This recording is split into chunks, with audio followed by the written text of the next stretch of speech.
চিংড়ি দিয়ে লতির তরকারি, এটা বরাবরই একটা হিট তরকারি আমাদের কাছে। আসসালামু আলাইকুম, কেমন আছেন আপনারা সবাই? চলে আসলাম নতুন আরও একটা রান্নার রেসিপি নিয়ে। আজকে রান্না করব চিংড়ি মাছ দিয়ে লতি। দেশি ছোট ছোট চিকন চিকন লতি। এই লতিগুলো চিংড়ি মাছ দিয়ে রান্না করলে এত মজা হবে। যাই হোক, রান্না করার জন্য প্রথমেই চুলায় কড়াইতে তেল দিয়ে পেঁয়াজ রসুনের কুচি দিয়ে একটু বাদামি করে ভেজে নেব। পেঁয়াজ রসুন যখন বাদামি করে এরকম ভাজা হয়ে যাবে তখন একটু পানি দিয়ে দেব সব কিছু মশলা কিংবা চিংড়ি মাছ দিয়ে কষানোর জন্য। এখন এখানে সব মশলা একে একে দিয়ে নেব। দিয়ে নিলাম প্রথমেই আরও রসুন কুচি, কাঁচামরিচ ফালি করে রাখা, স্বাদ মতো লবণ, মরিচের গুঁড়া, ধনিয়ার গুঁড়া, হলুদের গুঁড়া, সব কিছু, জিরা আর পেঁয়াজ বাটা সব কিছু দিয়ে এখন মশলাটা কিছুক্ষণ সময় ভালোভাবে কষিয়ে নেব। মশলা যখন কষানো হয়ে যাবে তখন দিয়ে নেব কেটে বেছে রাখা চিংড়িগুলো। চিংড়ি দিয়ে এভাবে লতি রান্না করলে দেখা যায় যে আমার বাসার তো সবারই প্রিয়। আর চিংড়ি লতি এই তরকারিটা আমাদের বাঙালিদের কাছে হিট একটা তরকারি। আর একদম দেশি চিকন চিকন লতিগুলো নিয়েছি। লতি একদম সিদ্ধ হয়ে যাবে, কোনো গলা চুলকাবে না, খুবই ভালো লতিগুলো ছিল। চিংড়ি মাছ মশলার সাথে ভালোভাবে কিছুক্ষণ সময় নিয়ে কষিয়ে নেব। কষানো হয়ে গেলে যখন একটু একটু তেল উপরে উঠে আসছে তখনই লতিগুলো দিয়ে নিলাম আমি।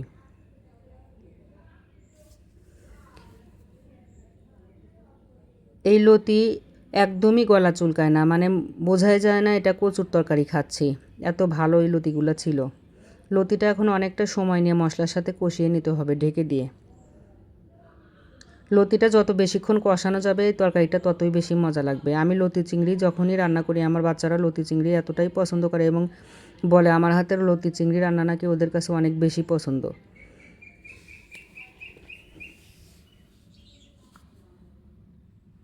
এখন ঢেকে দিয়ে কিছুক্ষণ আবারও কষিয়ে নেব লতিটা।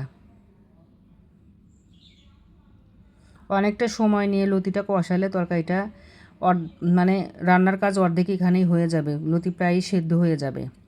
আর সামান্য একটু ঝোল দিয়ে পরে রান্নাটা শেষ করতে হবে। কষানো প্রায় আমার হয়ে আসছে।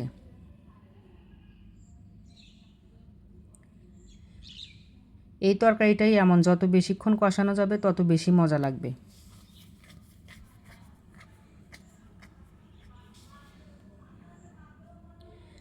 কষানো শেষ হলে এখন ঝোলের জন্য পরিমাণ মতো পানি দিয়ে নিলাম। যেহেতু অনেকটা সময় ধরে কষিয়েছি লতি প্রায়ই সেদ্ধ হয়ে এসেছে। এখন ঝোলের পানিটা একটু বুঝে শুনে দিতে হবে, যেহেতু এ তরকারিতে ঝোল থাকবে না, একদম ঝোল শুকিয়ে যাবে, এভাবেই রান্না করব আমি।